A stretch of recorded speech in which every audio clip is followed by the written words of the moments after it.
দায়িত্ব গ্রহণের পর থেকে দেশ ও দেশের বাইরে নানামুখী চাপে রয়েছে প্রধান উপদেষ্টা ডক্টর মোহাম্মদ ইউনূসের নেতৃত্বাধীন অন্তর্বর্তী সরকার।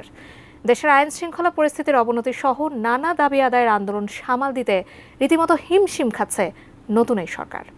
এর মধ্যে এবার ডক্টর ইউনূসকে হুমকি দিলেন সোশ্যাল অ্যাক্টিভিস্ট ও লেখক পিনাকি ভট্টাচার্য। তবে হঠাৎ কী কারণে খেপলেন তিনি, জানাচ্ছেন সহকর্মী শাহাদাত রিফাত। জুলাই আগস্টের গণবিপ্লবে ছাত্র জনতা মাঠে থাকলেও বিদেশে বসেই শেখ হাসিনা সরকার পতনে জোরালো ভূমিকা রেখেছেন বেশ কয়েকজন সাংবাদিক ও কন্টেন্ট ক্রিয়েটর। তাদেরই একজন পিনাকি ভট্টাচার্য। আন্দোলন চলাকালে তিনি তার বানানো ভিডিওতে নানা তথ্য উপস্থাপনের পাশাপাশি শিক্ষার্থীদের উপর হামলার নিয়মিত প্রতিবাদ জানিয়েছেন।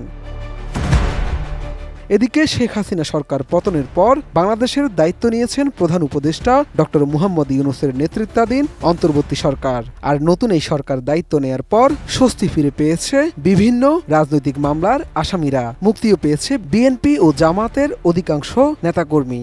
মামলা থেকেও খালাস দেয়া হয়েছে অনেককেই।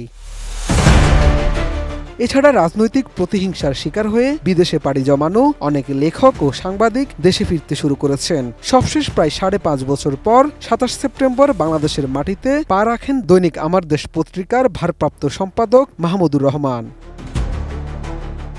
দেশে ফেরার 2 দিন পর অর্থাৎ 29 সেপ্টেম্বর মাহমুদুর রহমান আদালতে আত্মসমর্পণ করে জামিন চান। পরে আদালত জামিন নামঞ্জুর করে তাকে কারাগারে পাঠায়। ঢাকার চিফ মেট্রোপলিটন ম্যাজিস্ট্রেট আদালতের additional chief metropolitan magistrate Mahbubul Haque এই আদেশ দেন।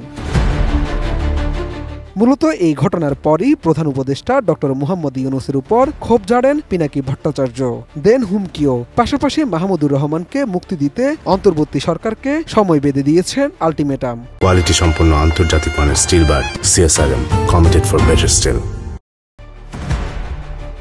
30 সেপ্টেম্বর বিকেলে সামাজিক যোগাযোগ মাধ্যম ফেসবুকে দেয়া ওই পোস্টে পিনাকি ভট্টাচার্য জানান, মাহমুদুর রহমানকে যদি মুক্তি না দেয়া হয় তাহলে ডক্টর ইউনূসকে গণশত্রু বানিয়ে দেয়া হবে। এমনকি সরকারকে দুঃখ প্রকাশ করারও সময় দেবেন না বলে হুঁশিয়ারি দিয়েছেন তিনি।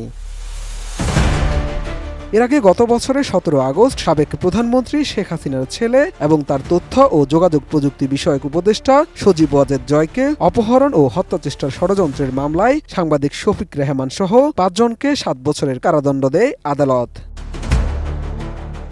শেখ হাসিনা সরকার পতনের পর এই মামলায় সাংবাদিক শফিক রেহমান ও যুক্তরাষ্ট্র প্রবাসী ব্যবসায়ী মিজানুর রহমান ভূঁইয়ার সাজা 1 বছরের জন্য স্থগিত করে স্বরাষ্ট্র মন্ত্রণালয়। এ বিষয়ে গত 22 সেপ্টেম্বর প্রজ্ঞাপন জারি করা হয়। স্বরাষ্ট্র মন্ত্রণালয়ের প্রজ্ঞাপন অনুযায়ী আবেদনের পরিপ্রেক্ষিতে তাদের সাজা স্থগিত করা হয়েছে।